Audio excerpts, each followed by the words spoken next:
Hello everyone, I am Archana Gupta and welcome back once again in the next part of the Parliament of India. In this part, I'll explain you about the second house of the Parliament, which is Rajya Sabha. Here we will get to know about the composition and election of the Rajya Sabha, presiding officer of the Rajya Sabha, and advantages of the Rajya Sabha, etc. As I have already discussed about the Lok Sabha in detail in my previous videos of Parliament of India, and the links are given in the description box. So please watch those videos for better understanding of this topic and upcoming topics. It will give you full insight. So first of all, please subscribe the channel and press bell icon. As you have already know that legislature of the union, which is called parliament also, is consist of the president and two houses, which is known as Lok Sabha and the Rajya Sabha. Now, first of all, here I want to discuss few articles which are related to the same topic as President of India and his election are defined under Article 52 and 54. And Article 79 says that India will have a parliament for making laws. Even Article 79 to 122 in Part 5th of the Constitution of India deals with the organization, privileges and powers and so on of the parliament. And composition of the Rajya Sabha is defined under Article 80, and Article 81 of the Constitution defines the composition of the Lok Sabha. Okay, these articles are very important, so remember it. As I told you earlier that Indian Parliament is bicameral in nature. That means it has two houses, and the Rajya Sabha is one of those two houses. The Rajya Sabha was constituted for the first time on 3rd April 1952 and had its first session on 13th May 1952. And on 23rd August 1954, the name of the Rajya Sabha was changed from Council of States to Rajya Sabha. Okay, it is very important, so remember it. And first female Rajya Sabha deputy chairman was Violet Alva. She was the first woman lawyer to appear before a high court in India and the first to preside over the Rajya Sabha. And she was a member of the Indian National Congress also. Okay, now look at the Rajya Sabha. The Rajya Sabha is also known by the other name as Council of States, Permanent House, Elders House and Upper House. Actually, members of the Rajya Sabha are elected by the state legislative assemblies and its members represent the state at the center. That's why it called Council of States. And 1/3 of its members retire at the end of every 2 years and are replaced by newly elected members, means it is a permanent body and it is never dissolved. And in this way, Rajya Sabha gets the name Permanent House. Okay. Now, let's see the composition of the Rajya Sabha. The maximum strength of the Rajya Sabha as provided by the Constitution can be 250, out of which 12 members are nominated by the President and 238 are representatives of the states and of the two union territories. But the present strength of the Rajya Sabha is 245, out of which 233 members are representatives of the states and two union territories of Delhi and Puducherry, and 12 members are nominated by the President from among those persons who is having special knowledge or practical experience in matters such as literature, science, art and social service. Here one thing must remember that sports also consider in the same category of art. Like recently a very famous sports person from cricket, that Sachin Tendulkar have been nominated by the President Pratibha Devi Singh Patil in the year April 2012, and he also completed his tenure as Rajya Sabha member from the date 27th April 2012 to 26th April 2018, that is 6 years. Okay. The main aim of the nomination principle is to have eminent persons in the Rajya Sabha. As in the past, many eminent persons have been nominated by the president to Rajya Sabha, like Raja Ramana, who was the nuclear scientist, Mrinal Sen, who is film producer, actress Hema Malini, Kartar Singh Duggal, who is a writer, Nirmala Deshpande, who is a social worker, and a cricketer Sachin Tendulkar, etc. Now, let's briefly get to know about the allocation of seats in the Rajya Sabha.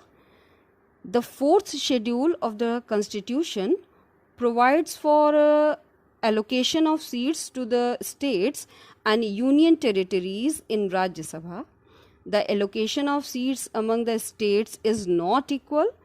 These seats are allocated to the states and the union territories on the basis of their population, but consequent on the recognition of states and the formation of new states, the number of elected seats in the Rajya Sabha allocated to states and the union territories has changed from time to time since 1952, right? As of now, Uttar Pradesh is represented in the Rajya Sabha by 31 members, Punjab sends only 7 members, and Goa, Manipur, Meghalaya, Mizoram sends only 1 each.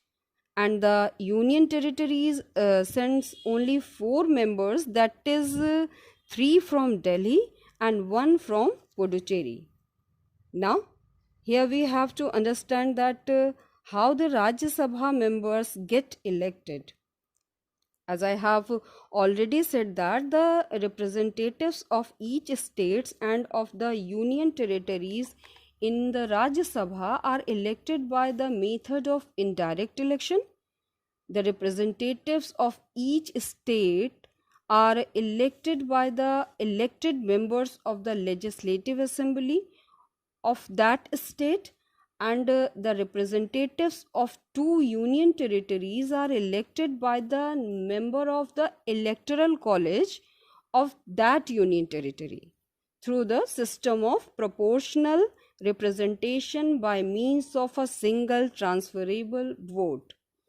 Under this system, the elected members of legislative assemblies used to cast their votes in preferential order for all candidates who are appearing for Rajya Sabha membership election. Now, there is a formula to calculate the minimum number of votes for a particular candidate required to be obtained to win the election. Okay.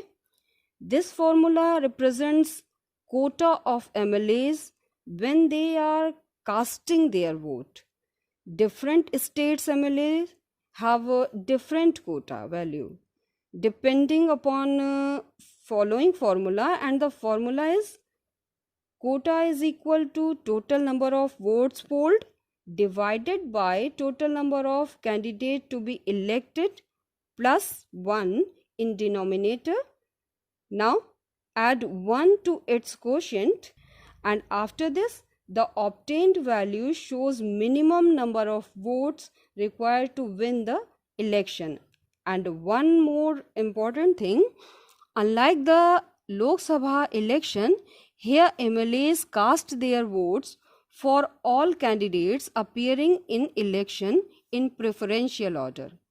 And it is one of the important point, when a candidate receives a minimum number of votes, he or she will be declared as an elected member of Rajya Sabha.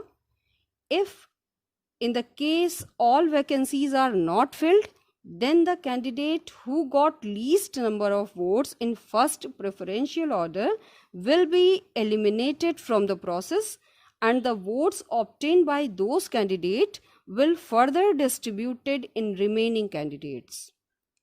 and the process will get repeated unless vacancies get fulfilled. Okay. For better understanding of this election process, you can watch my separate video on Rajya Sabha election. Its link is given in description box. Okay. Now let's see the term of Rajya Sabha. As I told you that Rajya Sabha is a permanent house. It cannot be dissolved like the Lok Sabha. 1/3 of the total members of the house retire after every 2 years, so that each member of the Rajya Sabha is elected for a period of 6 years, and these members can be re-elected if they so desire and if their electors support them. Here, oftenly the students have the common query that how were the 1/3 number of members retire in the very beginning tenure of the Rajya Sabha. Actually, as per the rule of Rajya Sabha, 1/3 number of members should be replaced after every 2 years with new members, but every member has the tenure of 6 years. Now, to handle with the conflict in the very beginning of Rajya Sabha, a lottery system had been utilized to declare very first retirement of 1/3 members in 1954, and after another 2 years, same lottery system again implemented to declare retirement of another 1/3 members from old members in the year 1956, and the remaining 1/3 members from beginning have got their retirement as per the rule of 6 years tenure completion in the year 1958. Okay. Now, after this process have got normalized as per the rule, and no further lottery system have been used. Now, look at the qualifications of the Rajya Sabha member. Qualifications for membership of the Rajya Sabha are the same as those for membership of the Lok Sabha, except that of the age criteria. The minimum age for contesting Rajya Sabha election is 30 years. So, to be a member of the Rajya Sabha, a candidate must possess the few qualifications, as a person should be an Indian citizen and should have his name in the electoral rolls in some parts of the country. He should not hold any office of profit under the government, and he should not be proclaimed offender or unsound mind or insolvent. Right? Now, let's get know about the presiding officer of the Rajya Sabha. Like the Lok Sabha, the Rajya Sabha has a chairman and a deputy chairman. The Vice President of India is the ex officio chairman of the Rajya Sabha, and he presides over its meeting, and the Rajya Sabha elects its deputy chairman from amongst its members, and in the absence of the chairman, he performs all functions and duties of the chairman. And the duties of the chairman of the Rajya Sabha are the same as those of the speaker of the Lok Sabha.